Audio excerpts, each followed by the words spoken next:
Merci bien, Bandeko na biso, Bolanda biso, partout dans le monde. Biso yo. Soda Makasi, la team Wata, Héritier Watanabe. Donc, Tozo félicité yo, Goga, mais c'est les chanteurs, mais c'est l'ambassadeur suprême. Il y a copté, hein? Il y a copté, Oté, Nanté, Bapé, Sanroy, il trophée, il y a Mascara, et Kende, gauche, droite. Donc, oui, donc l'État, gouvernement, et Yebi, et puis l'Union européenne. Donc, na 2 ans de carrière, bazo comparé yo.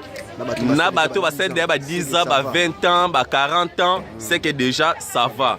Donc, ce qu'on saute bêtise jusqu'aux 3 ans, 5 ans, c'est que va devoir recourir. Donc, donc, Cosa Nostra, la poule de Totorina.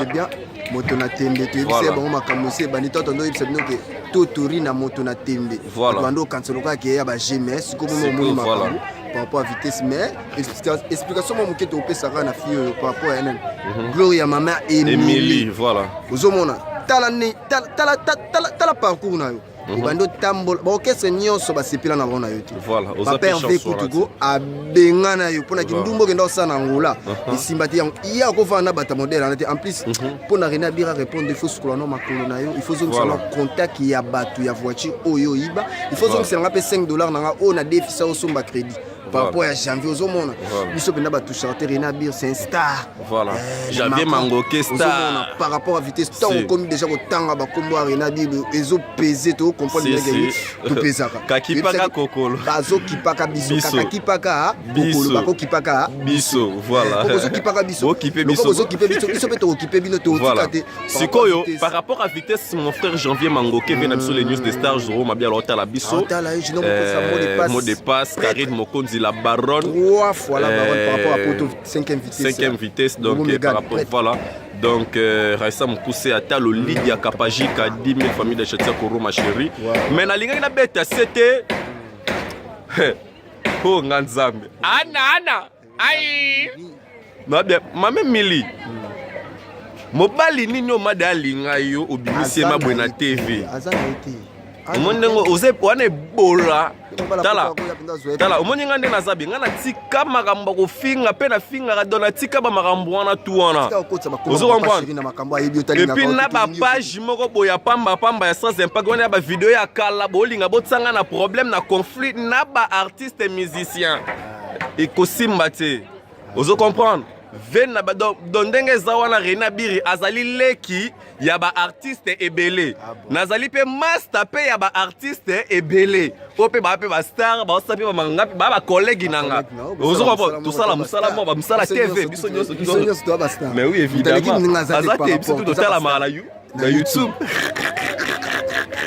et amis notre taboko tout na ngolo voilà donc la ngana lo ba kedo mama Mili avant obando finga mwasi nanga mitala nanu yo il faut mobali ya poto ya ola kisanga ye pe na TV na mona ye soki aleki nga po Lydia leki ono na kitoko aleki na makambu tu na niveau nyonso tu ya vie oyo olinga ozalela na propriété makolo na yo devoir na pesi yo zwango kangango photo publier yango na YouTube tomona ndeko zana ba tache ya noir na ba chaînette na lokolo eza griffe de chel ozalaka nango na lokolo wana kapajika kotisa ba biloko wana papa mbate et puis ma femme se respecte beaucoup ozo comprendre et puis ti toli oui j'avais Mangoké mon cher ami ozo comprendre nga na marié quand même mais kolinga te futi avion aye azongi aye lisusu so yo mobile ya poto osiko ozo pas confirmer yo osali combien des années na TV ponga na esima Ngana esima yo c'est combien des années ninya malonga ozui ninya malonga osali ya salika mingi ndumba asali mingi ndumba bazue pete et puis ozana embargo na ba TV ya kin okoleka lisute ndeko alaka wana est-ce que bien bebe sika embargo ne uta na meka koteka me na kokate bazwa ide wana lokolo kilo zozo kilo na ta baninga bakina wa meye ya mama mimi mujeka mama la Chris Kalanda Olanda biso mama Fifi Lukala wa équipe nationale Mobimba Force voilà biso ndel to simba bendele wana babike soko ke na biso likolo to ke no pe likona 5e vitesse na de aza muninga na yote kotanga komona yeto voilà merci beaucoup à toi Kofi Olomide le quadra Koraman papa chéri le bin Adam et Moto Pamba